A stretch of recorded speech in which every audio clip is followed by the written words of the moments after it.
Hello friends, आप सबका स्वागत है आपके अपने यूट्यूब चैनल एग्जाम लवर पर। और हम सॉल्व कर रहे हैं दिल्ली सल्तनत काल से संबंधित महत्वपूर्ण प्रश्नों को। तो ये आज का हमारा जीके क्वेश्चन सेट नंबर 3 है। इससे पहले दिल्ली सल्तनत काल से संबंधित 2 सेट आ चुके हैं, तो आप उनको भी सॉल्व कर लें। और चलिए आज का सेट प्रारंभ करते हैं और देखते हैं कि आज का पहला क्वेश्चन क्या है।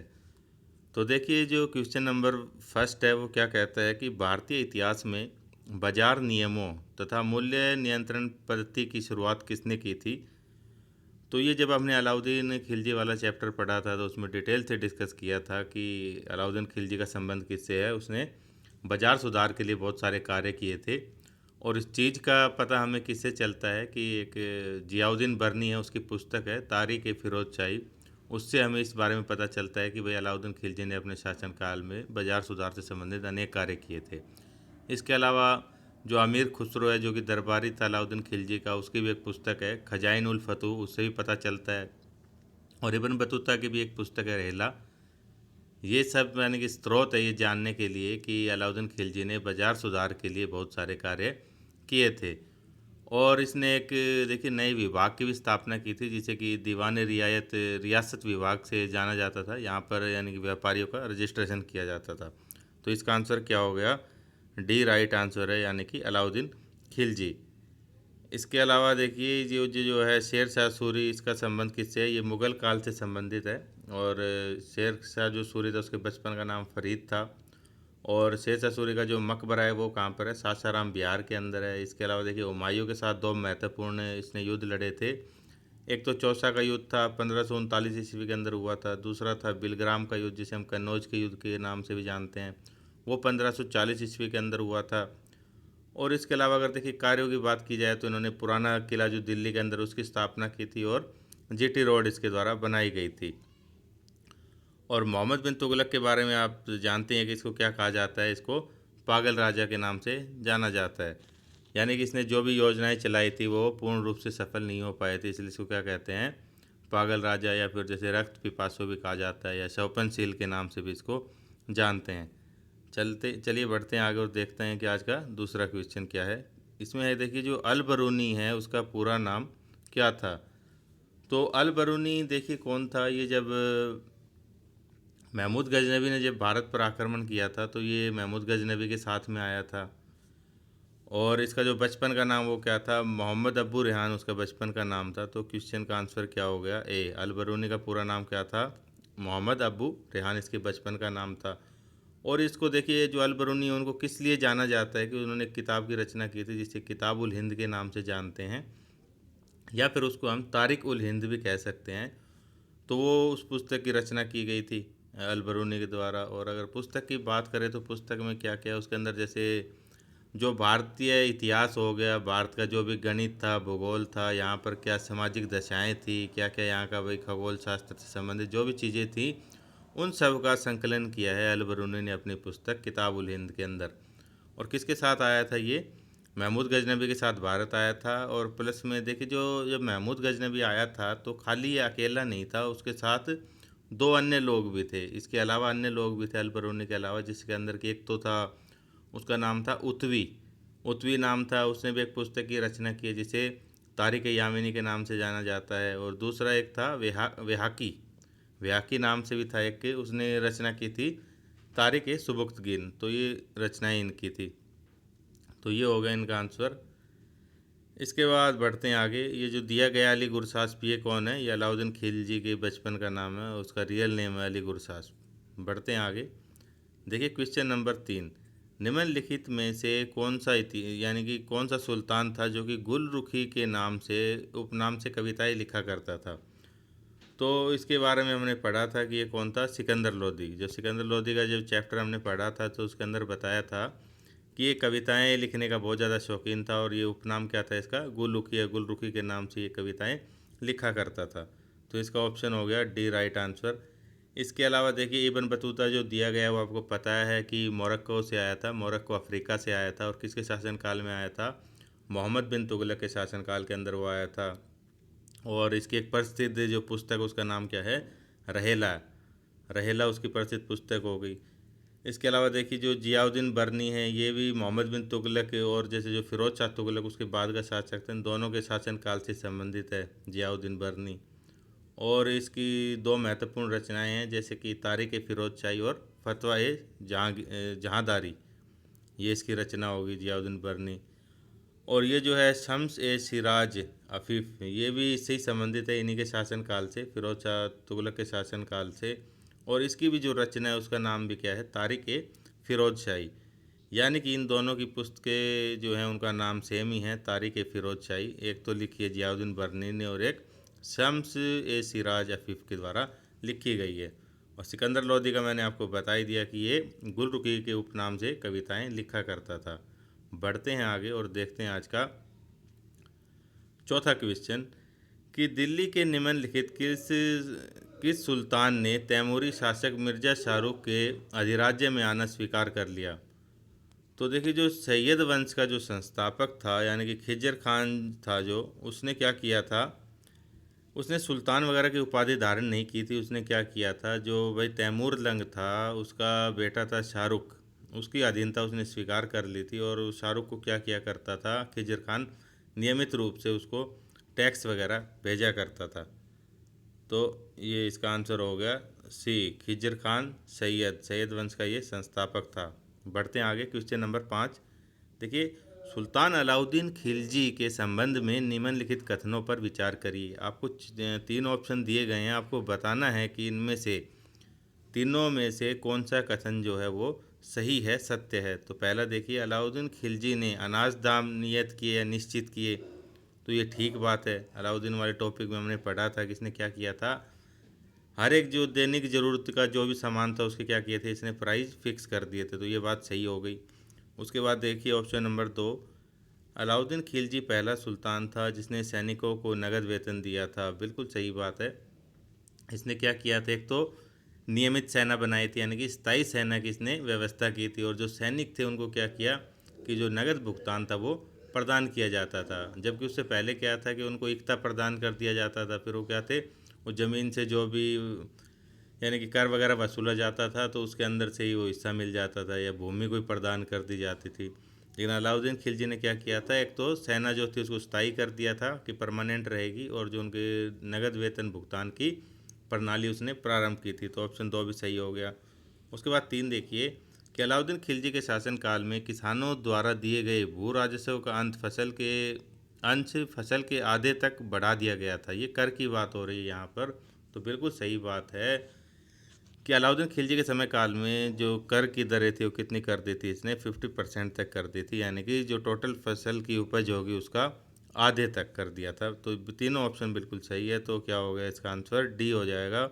1, 2 और 3 क्या है, तीनों राइट बातें हैं अलाउद्दीन खिलजी के बारे में। बढ़ते हैं आगे और देखते हैं छठा क्वेश्चन कि यहाँ पर पूछा गया कि जो वेहिंद का युद्ध था वो निम्नलिखित में से किसके बीच में लड़ा गया था। आपको बताना है वेहिंद का युद्ध। तो देखिए वेहिंद का जो युद्ध था वो जब हमने पढ़ा था महमूद गजनवी के बारे में, तो उसके बारे में पढ़ा था कि उसने 1000 ईस्वी से लेकर यानी कि 1027 ईस्वी तक उसने भारत पर आक्रमण किए थे। तो 1006 ईस्वी के अंदर क्या था, उसने भारत पर आक्रमण किया था। और किसके खिलाफ किया था, ये हिंदू शाही का यानी कि सम्राट था उस समय के अंदर आनंद पाल, तो उसके साथ इसने युद्ध किया था महमूद गजनवी ने। और उस युद्ध को क्या कहते हैं, वेहिंद का युद्ध। और कब लड़ा गया था, 1006 ईस्वी के अंदर। इससे पहले देखिए 1000 ईस्वी के अंदर जो महमूद गजनवी ने जो आक्रमण किया था वो किसके खिलाफ किया था, जयपाल के विरुद्ध किया था। तो जयपाल जो है वो पहले भी जो इसका महमूद गजनवी का पिता था सुबुक्तगीन, उससे भी पराजित हो चुका था 977 ईस्वी के अंदर। तो बार बार पराजित होने की वजह से इसने क्या किया था, जयपाल ने खुद को आग लगा ली थी और आत्मदाह कर लिया था, यानी कि सुसाइड कर लिया था, जल कर मर गया था। तो क्वेश्चन का आंसर क्या हुआ, वेहिंद का युद्ध, महमूद गजनवी वर्सेज आनंद पाल। बढ़ते हैं आगे, देखते हैं 7वां क्वेश्चन कि निम्नलिखित में से बलबन के बारे में कौन सा जो कथन दिया गया है वो असत्य है। तो देखिए बलबन ने चहलगानी से संबंधित सामंतों का दमन किया, तो बिल्कुल सही बात है कि इल्तुतमिश के समय के अंदर क्या हुआ था कि उसने जो विश्वसनीय जो अमीर रहा करते थे उनको लेकर यानी कि उसमें से 40 लोग इकट्ठा किए और एक दल की स्थापना की थी जिसे किस नाम से जाना जाता था, तुर्कान ए चहलगानी, यानी कि 40 लोगों का वो समूह हुआ करता था। तो बलबन ने क्या किया था, जब जैसे ही वो सुल्तान बना था तो उसने जो तुर्कान ए चहलगानी है उसको समाप्त कर दिया था। तो ये राइट हो गया, यानी कि सही है ये, इसका ऑप्शन नहीं होगा। यहाँ पर असत्य पूछ रहा है ना, तो ये तो सत्य हो गया। बढ़ते हैं आगे। कानून एवं व्यवस्था की बहाली के लिए उसने रक्त और लौह की नीति अपनाई। ये बिल्कुल सही बात है, बिल्कुल अपनाई थी रक्त और लौह की नीति। अलग से भी क्वेश्चन पूछा जा सकता है कि भाई रक्त और लौह की नीति किससे संबंधित है, तो वो बलबन से संबंधित है। तो ये ऑप्शन भी सही हो गया, यानी कि हमें गलत बताना है तो ये दोनों नहीं होंगे। उसके बाद देखिए, उसने केंद्रीय सैन्य विभाग दीवान अर्ज की स्थापना की थी, यानी कि जो सेना का विभाग होता था दीवान अर्ज, उसकी स्थापना की थी। दीवान अर्ज या फिर दीवान आर्ज भी लिखा जा सकता है, तो उसकी स्थापना की थी। तो ये भी सही बात है भाई, करी थी बलबन ने।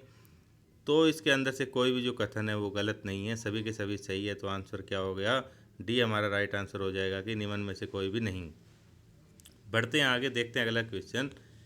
यहाँ पर देखिए, गुलाम वंश के कुछ शासकों की सूची दी गई है, तो आपको इनको क्रम से लगाना है कि पहले कौन सुल्तान बना, उसके बाद कौन बना, इस हिसाब से। तो देखिए, जो सबसे पहले तो कौन बना था, आपको पता है कि 1206 ईस्वी में मोहम्मद गोरी की मृत्यु के बाद जो कुतुबुद्दीन ऐबक है उसने गुलाम वंश की स्थापना की थी। तो नंबर 1 पे तो कौन आ गया, कुतुबुद्दीन ऐबक आ गया। उसके बाद में कौन बना था, उसका बेटा जो आराम शाह था वो शासक बना था, बिल्कुल सही बात है। उसके बाद जो शासक बना था वो इल्तुतमिश बना था, जिसने क्या किया था, तुर्गान चहलगानी की स्थापना की थी। इसके अलावा जो एकता प्रणाली है उसका भी प्रारंभ किया था। और क्या किया था, खलीफा से खिल्लत और प्रमाण पत्र प्राप्त किया था, जिससे उसको अधिकार मिल गया था कि अब वो जो सुल्तान का पद है उसको वंशानुगत बना सकता है। और उसने क्या किया था, फिर अपनी जो बेटी थी रजिया सुल्तान, उसको अपना उत्तराधिकारी घोषित किया था। तो ऑप्शन 4 रजिया सुल्तान। तो देखिए 1 3 4 2,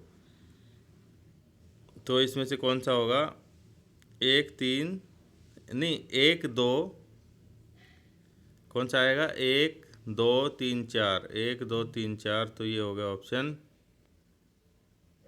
नहीं। देखिए ये भाई कुतुबुद्दीन ऐबक पहला हो गया, उसके बाद आराम शाह दूसरा, यानी कि 1 4 2 3, तो आंसर हो गया बी, हो गया हमारा राइट आंसर।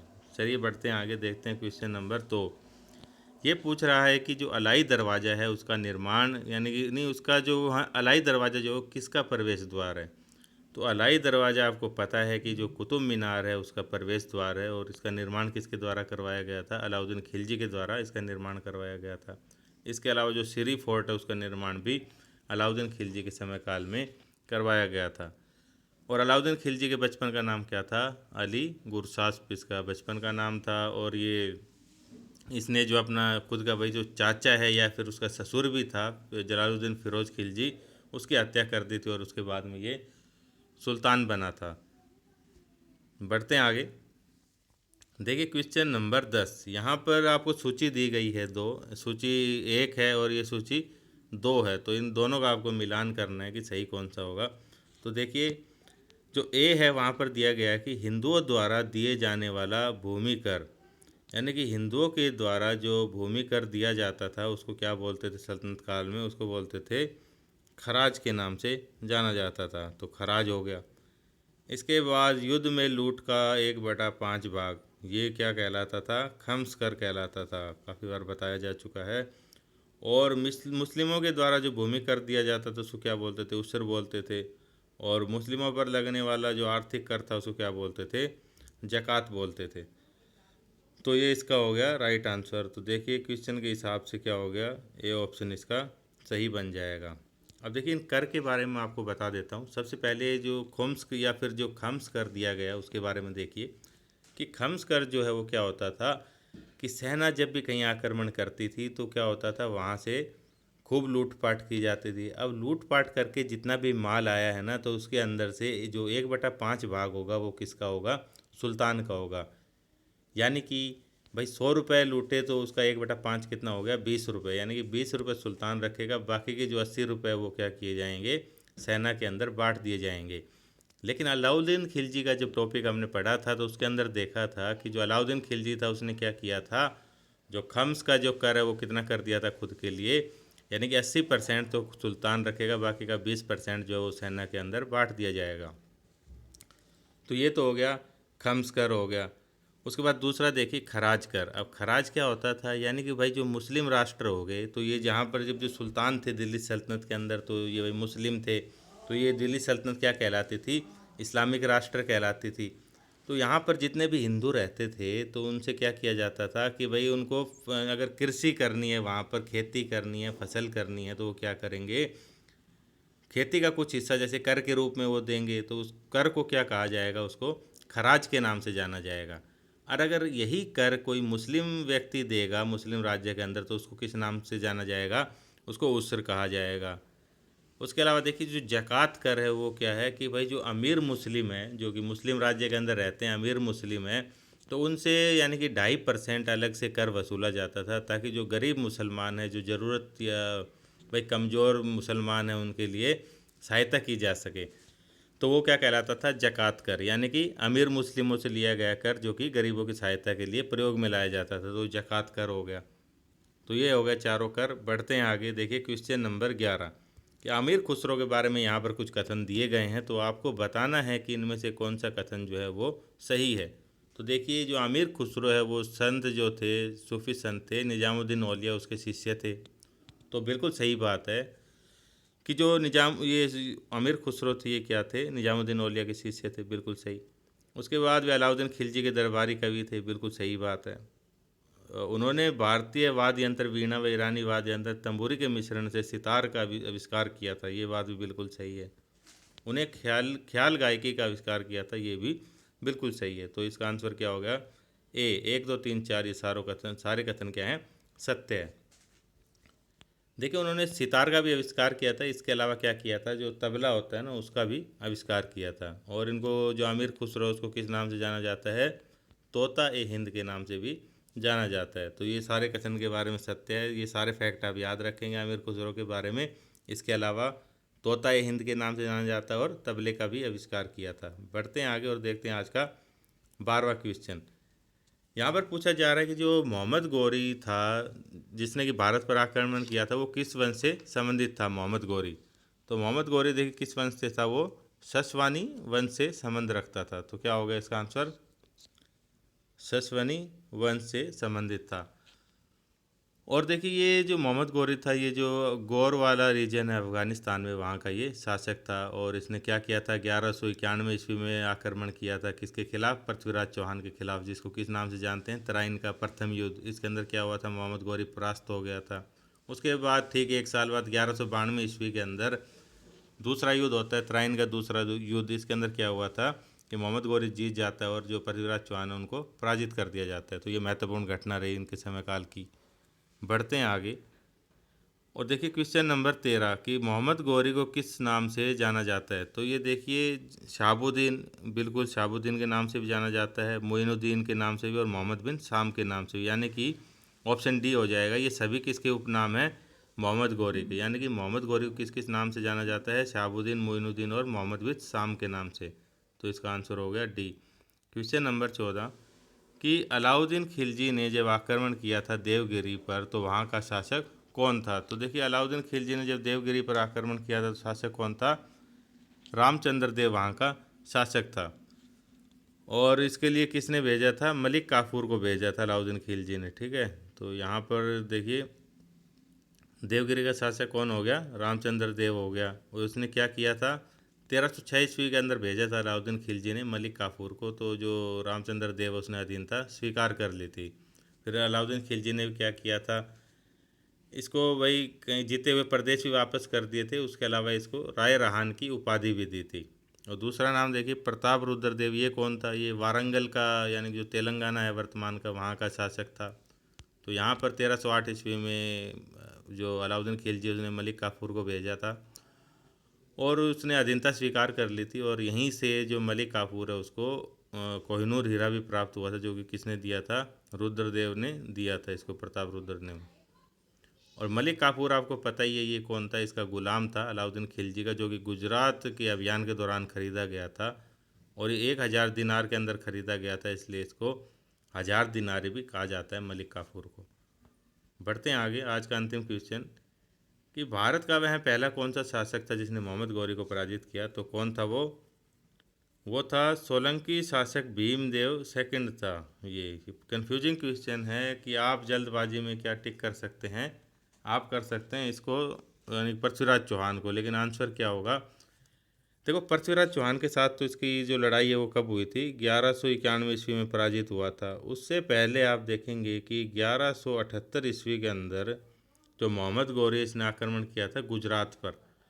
तो भीमदेव सेकंड जो है उस समय वो तो जैसे नाबालिग था, लेकिन उसकी संरक्षिका कौन थी, उसकी माँ थी जिसका के नाम क्या था, नयिका देवी था।